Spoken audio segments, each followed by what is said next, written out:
right now, like, people all across the globe are using these modern GLP-1 medications to just rapidly lose, 15 to 20% of their body weight. Yeah, which is massive. It is. But what nobody is really talking about is this sudden, honestly shocking side effect that's happening further down. Right, the deflation. Exactly. A rapid, severe deflation of the genitals. I mean, medicine has literally just coined the term Ozempic vulva. It's wild how everything is connected. Totally. So if you've ever wondered how much our external physical form is, at the mercy of internal biological shifts, well, welcome to today's deep dive. Glad to be here. Our mission today is to kind of demystify a highly personal, medically fascinating, and honestly often stigmatized topic. We're looking at whether major life events, specifically childbirth or massive weight loss, can actually change the physical appearance and function of the outer labia. And to get a really clear picture for you, we're pulling from just a massive stack of sources today. Oh yeah, we've got a lot to get through. We really do. We're looking at peer-reviewed medical literature, official NHS guidelines, demographic data from global plastic surgery clinics, and, clinical insights from obstetrics. Right. Because the goal is really to separate the biological realities from the cultural fiction surrounding pelvic anatomy, which is, let's face it, an area heavily shrouded in diagnostic muddy waters. It really is. And, that stigma means people often just suffer in silence, right? Mm-hmm. Rather than asking a doctor what's actually happening to their own bodies. Exactly. They just assume it's normal to be in pain. So to understand how the labia changes, we first need to establish a baseline by looking at the ultimate biological stress test. The most common major life event that permanently alters pelvic anatomy is, of course, childbirth. Yeah, and the physical reality of a vaginal delivery, it subjects the tissue of the vagina and the surrounding perineum. Which is that area between the vagina and the anus, right? Right, exactly. It subjects that whole area to extreme mechanical trauma. The NHS sources indicate that 85 to 90% of first-time mothers experience some degree of tearing. Wow, 90%. That's almost everyone. It is, and that trauma exists on a really broad spectrum. It starts from a first-degree tear, which is basically just a skin-deep graze on the outermost layer of the labia or perineum. Which, okay, a first-degree tear sounds, manageable. But the spectrum goes so much further. Oh, absolutely. Because the sources describe a fourth-degree tear as going completely through the vaginal muscle wall and directly involving the anal sphincter and the lining of the rectum. Yeah, it's extensive reconstructive work at that point. And that doesn't even account for episiotomies, right? Where a doctor intentionally makes a surgical incision just to widen the opening. Right. And the mechanics of that tissue disruption are profound. The body literally has to repair multiple distinct layers of muscle, fascia, and mucosal skin. Okay, let's unpack this a little bit. Yeah. Because the medical literature draws a very clear distinction between how the internal vaginal canal heals versus the external labia. It does. It's a completely different environment. Right. So for everyone listening, imagine taking a highly specialized, tightly woven fabric. During childbirth, that fabric is just stretched to its absolute microscopic limit until the individual fibers snap. Or, it's intentionally cut with scissors. Or like an episiotomy. Exactly. So if you sew that fabric back together, common sense tells you it is never going to simply snap back to its original perfect shape. Well, here's the fascinating part. The internal vagina actually comes remarkably close to snapping back. Wait, really? Yeah, because it's highly muscular and naturally elastic. It is evolutionarily designed to expand and retract. Oh, sure. That makes sense. But the external labia are entirely different structures. They are delicate external skin folds. When the body repairs a micro tear or a large laceration on the labia, it lays down scar tissue. And scar tissue does not contain elastin. That's the protein that allows skin to stretch and basically bounce back. Ah, so the repaired area is permanently rigid. Exactly. It loses that springiness. Which means if a labial tear isn't sutured with absolute millimeter precision, those delicate folds can heal in separate pieces. You might end up with excess folded skin, or one side of the labia minora might heal slightly longer than the other. Yeah, resulting in permanent visible asymmetry. That's incredible. The natural contour of the opening is literally redrawn by the body's emergency repair system. It is, but physical stretching is only half of the equation here. Right, the hormones. Exactly.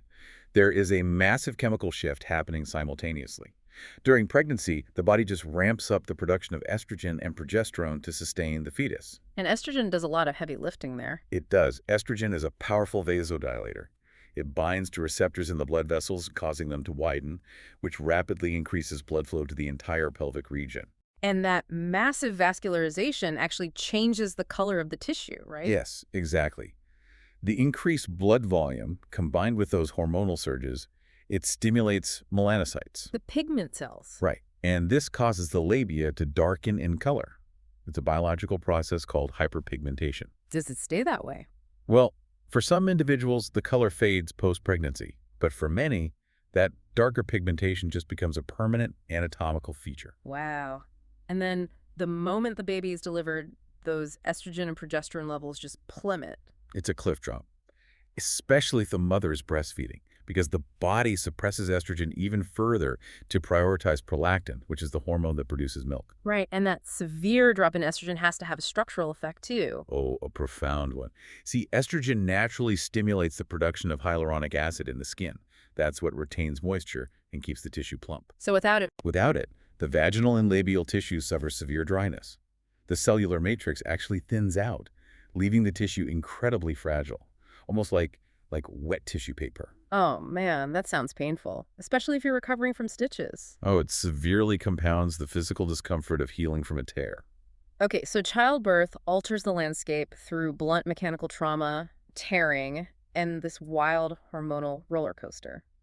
But as we established at the start of our deep dive, there is another massive catalyst for labial change. Right, and it has absolutely nothing to do with pregnancy. Exactly. It's driven entirely by sudden, dramatic fat loss. This is where we look at the systemic impact of GLP-1 medications, like Ozempic or Wegovy. Yeah, these drugs mimic a hormone that targets areas of the brain regulating appetite, resulting in patients losing like upwards of 15 to 20% of their total body mass. Which is a huge structural change for the body to handle so quickly. Right, but to grasp why systemic fat loss specifically targets the vulva, we have to look at the literal microscopic architecture of the area. Like the anatomy basically dictates the side effects here. It really does. So the labia majora, the outer lips are thick, and their primary structural component is adipose tissue, or fat. Right. Evolutionarily, they act as a shock-absorbing cushion for the pubic bone and all those delicate internal structures. Okay, but the labia minora, the inner lips, are constructed entirely differently.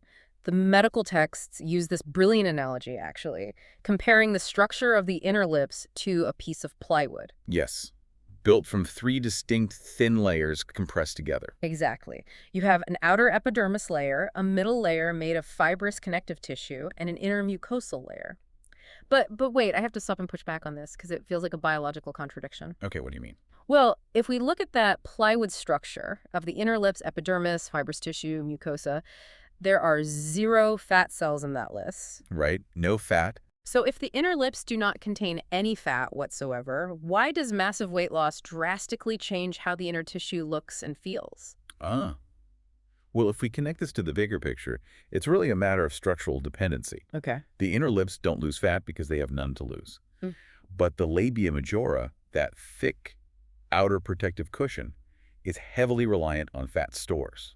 Oh, I see where you're going with this. Right. When a GLP-1 medication triggers rapid, massive weight loss, the body aggressively metabolizes fat from everywhere, including the pelvic region. The fat literally melts out of the labia majora, leaving them completely deflated. Wow. It's like pulling the frame out of a tent. The structure just collapses into loose, sagging skin. Precisely. And because the outer lips have deflated and lost their volume, they no longer provide that protective cushioning effect. So the inner lips haven't actually changed. Exactly. The labia minora haven't grown or changed size at all. Instead, the outer shield has simply receded, leaving the inner lips suddenly protruding and completely exposed to the elements. Stranded, basically. And the sources are incredibly clear that this is not just some cosmetic complaint. Patients are experiencing real physical distress from what the literature calls exposure symptoms. Yeah, the discomfort is intense. Because the mucosal tissue of the inner labia is designed to be protected and kept moist. When it's suddenly protruding and rubbing against, dry cotton underwear or tight denim, it causes severe microabrasions and chafing. It radically alters a person's mobility and lifestyle.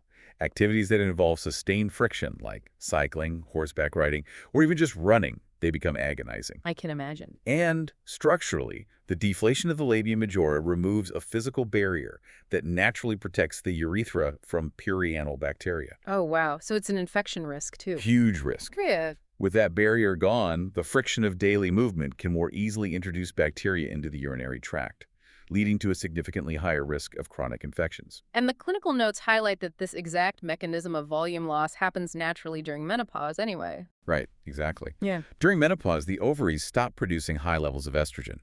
And just like we saw with those postpartum changes, the lack of estrogen degrades the collagen and elastin matrix. So things get thinner and looser. Yeah. The fat pads in the labia majora slowly atrophy over the course of years, leading to the exact same exposure symptoms and chafing. But the critical difference with GLP-1 medications is the timeline. Absolutely. These drugs are taking a physiological process that usually spans decades and compressing it into a matter of months. Right. The body simply doesn't have time to adapt to the sudden anatomical exposure. So women are not just living with the chronic chafing, the urinary tract infections, and the pain. They are turning to medical science to fix the architecture. They are. Here's where it gets really interesting. They are doing so in record numbers. The field of aesthetic genital surgery is seeing an unprecedented boom right now. According to the International Society of Aesthetic Plastic Surgery, over 194,000 labiaplasties were performed globally in 2022 alone. That is a staggering number. Right. And for patients dealing with protruding inner lips, surgeons primarily rely on two different surgical techniques. Okay, let's go through them. The first is known as the trim method. Basically, the surgeon makes a linear incision and physically amputates the excess protruding tissue along the entire outer edge of the labia. It's mathematically simple, I guess. And because the surgeon is removing the outermost edge, this method also successfully cuts away that dark hyperpigmentation that often bothers patients who've gone through childbirth. True. But the sources detail a severe structural risk with the trim method. Right, the sawtooth effect. Exactly. Remember the plywood analogy. The three distinct layers of tissue. Yeah, the epidermis, the connective tissue, and the mucosa. Right. So when the surgeon removes the edge, they have to stitch those three layers back together to form a brand new edge. And during the recovery process, the pelvic area is highly prone to swelling. Which puts tension on the stitches. Immense tension. As the fibroblasts attempt to pull the wound edges together, the tension can cause the tissue to heal unevenly, resulting in this jagged, scalloped, or sawtooth pattern. Plus, you are leaving a permanent surgical scar directly on the outermost edge of the anatomy, which is like the exact spot most vulnerable to friction from clothing in the first place. Which completely defeats the purpose if you're trying to stop chafing. Exactly. Which explains why so many top reconstructive surgeons prefer the second option outlined in the literature, the wedge method. Yes, the wedge method is highly sophisticated. Right. Rather than amputating the outer border, the surgeon removes a V-shaped pie piece from the thickest central part of the labia minora. Okay, so not the edge. Right. Yeah. They cut out that central wedge, and then they bring the two remaining sides together and suture them. Ah, so you're shortening the overall length of the inner lips, but you are completely preserving the natural, biological outer edge. Precisely. And the scar is oriented vertically and hidden deep within the natural folds of the tissue, completely away from the friction zone. That makes so much more sense. It drastically reduces the tension on the wound during healing, minimizing the risk of that scalloped healing pattern. Plus, it maintains the natural wrinkled contour of the anatomy. But, applying either of these methods to the Ozempic vulva highlights a massive flaw in surgical logic, doesn't it? How so? Well, if a patient comes in with severe chafing because their outer lips have completely deflated from weight loss, trimming the inner lips down to match the deflated outer lips doesn't solve the root pathology. You can't fix a deflation problem with a scalpel. Like, you can't just cut away the bane. You've identified the core challenge in reconstructive plastic surgery right there. When the primary issue is profound volume loss, the solution isn't resection, it's restoration. Right, you have to build it back up. Exactly. Surgeons have to literally rebuild the protective cushion of the labia majora. And they do this using techniques borrowed from facial rejuvenation, actually. Oh, like fillers. Yeah. One temporary option involves injecting hyaluronic acid fillers, identical to those used in lip augmentation, to plump the tissue. But fillers dissolve over time, though. They do. So for a permanent restoration, the sources detail a much more intensive biological engineering process. The fat grafting. Yes, autologous fat grafting. Yep. A surgeon uses liposuction to harvest fat from the patient's own body, typically from the thighs or the abdomen. Because the fat cells there are robust. Very robust. That harvested fat is placed into a centrifuge to strip away blood and excess oils, isolating the pure, viable fat cells. And then they inject those purified fat cells in tiny microdroplets back into the deflated labia majora. The microdroplet technique is crucial. Because they need to connect to the blood supply. Exactly. The transplanted fat cells need to quickly connect to the local blood supply in the pelvis in order to survive in their new environment.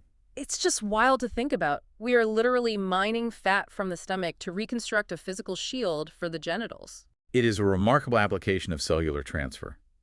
But as we analyze these clinical protocols and surgical brochures, we really have to acknowledge the cultural forces at play here. Oh, absolutely. While repairing tissue trauma from a fourth-degree tear or restoring volume to cure painful chafing is objectively grounded in physical medicine, there is undeniably a massive aesthetic drive fueling this 194,000 surgery boom. Yeah, the line between treating physical discomfort and chasing like an impossible airbrush standard is incredibly thin. Are people just trying to achieve some impossible standard of what a vulva is supposed to look like? Well, this raises an important question about medical ethics.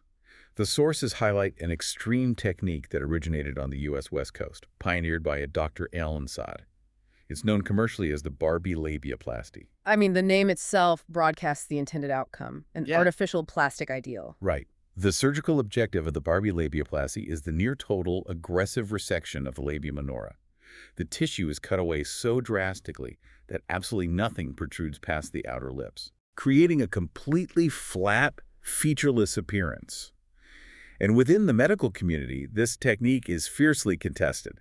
Many board-certified surgeons argue it constitutes unethical over-resection. Because if you aggressively amputate the labia minora like that, you are essentially severing complex nerve plexuses. Yes. The sources document that this leads to permanent loss of sensation, chronic and painful dryness, because the tissue can no longer help funnel natural lubrication and severe scarring. It's devastating for functionality. Yet patients are still actively demanding it. They are. And to understand why, the demographic data points to massive cultural shifts over the last 20 years that have just radically altered how we perceive this anatomy. Yeah, the most profound behavioral shift is the widespread normalization of total pubic hair removal. Oh, definitely. For the vast majority of human history, the nuances of the labia were obscured by a natural visual barrier. With waxing, shaving, and laser removal becoming societal norms, the anatomy is suddenly subjected to intense, unfiltered visual scrutiny. By both the individual and their partners. Exactly. And once the anatomy is visible, it's subjected to the compression of modern fashion. I mean, the explosion of tight-fitting activewear, yoga pants, leggings, cycling shorts, it creates sustained physical pressure. Yes, all day long. Right. So if you have naturally protruding labia or tissue that has lengthened due to the physical realities of childbirth, wearing compressive fabrics all day creates constant friction. It forces this hyper-awareness of your physical dimensions in a way a loose garment never would. And that physical awareness is then filtered through the lens of the internet. The medical literature points out that algorithms in adult media overwhelmingly promote a very narrow, highly curated, and often surgically altered subset of genital appearances. Which warps people's perceptions. Completely. When people are exclusively exposed to that single aesthetic, they begin to interpret their own perfectly natural biological variations, the asymmetries, the pigmentation, the length, as medical abnormalities that require fixing. The sources show a fascinating tension here, though, because there is a massive cultural pushback fighting to prove that the flat, featureless ideal is just a biological myth. Right. The body positivity and feminist movements have mounted incredible defenses of natural anatomical diversity. Yeah, one of the primary resources cited is the Labial Library. It's this comprehensive, medically backed online database showing unaltered, unretouched photographs of everyday women. Just showing what real bodies look like. Exactly. And the visual evidence of that diversity is also the focus of artist Jamie McCartney's project, The Great Wall of Vagina. Oh, that's a powerful piece. It is. It's a massive sculptural piece consisting of 400 individual plaster casts of women's genitals arranged side by side. And the biological variations in length, shape, and structure are undeniable when you see it like that. The physical proof demonstrates that labia are as distinct and individualized as human fingerprints or facial features. Totally. And there is also an active protest element to this, often referred to under the banner of labial pride. In the UK, activist groups have marched on Harley Street, which is the epicenter of London's private cosmetic surgery industry, in protests like the Muff March. Right. Their argument is that the surgical industry is intentionally pathologizing normal female bodies to generate profit, No. literally turning natural anatomy into a medical defect. And the tension in the literature is palpable here because it sits at the complex intersection of medical ethics, societal conditioning, and bodily autonomy. It's a really fine line to walk. It is. Activists are fiercely defending natural diversity, while at the exact same time, patients are walking into clinics saying they are in acute physical pain when they ride a bike. Or they suffer chronic UTIs from anatomical deflation. Right. And they possess the fundamental right to seek surgical restoration without being judged or shamed for it. So, holding those two realities simultaneously is really the key to understanding the data. The anatomy is universally diverse, yet the physical consequences of childbirth trauma and rapid weight loss are undeniably real. Very real. So, if we look back at the ground we've covered today, the outer labia is not a static structure. It is a highly dynamic biological landscape. We've seen how it's subjected to massive mechanical stretching and permanent asymmetrical healing from childbirth. Mm-hmm. We've explored how surges in estrogen trigger permanent hyperpigmentation and how the rapid systemic fat loss caused by GLP-1 medications can just strip the pelvic region of its structural scaffolding, leading to Ozempic vulva and severe exposure symptoms. And we've also tracked the evolution of the surgical response.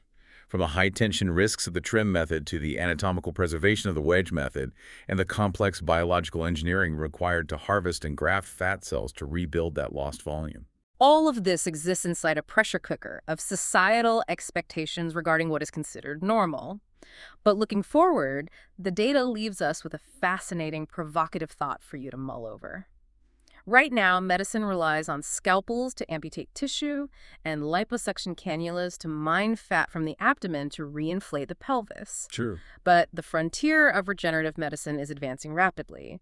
If we are already manipulating the biology to this degree today, how long until localized stem cell therapies or advanced injectable peptides can chemically instruct the body to spontaneously regrow its own collagen and elastin matrix? Wow. If we can trigger the tissue to naturally rethicken and tighten itself from the inside out, we could completely eliminate the need for scalpels, sutures, and surgical risk altogether. It would fundamentally change our relationship with our aging, changing anatomy, basically turning a major reconstructive surgery into a routine biological reset. It would make the diagnostic landscape and the surgical tools we've discussed today look incredibly primitive by comparison. It really would. The human body is constantly adapting to the forces we put it through. And sometimes understanding those changes just requires looking a little closer at the microscopic fabric of how we're built. Thank you so much for joining us on this deep dive. Stay curious, and we'll catch you next time.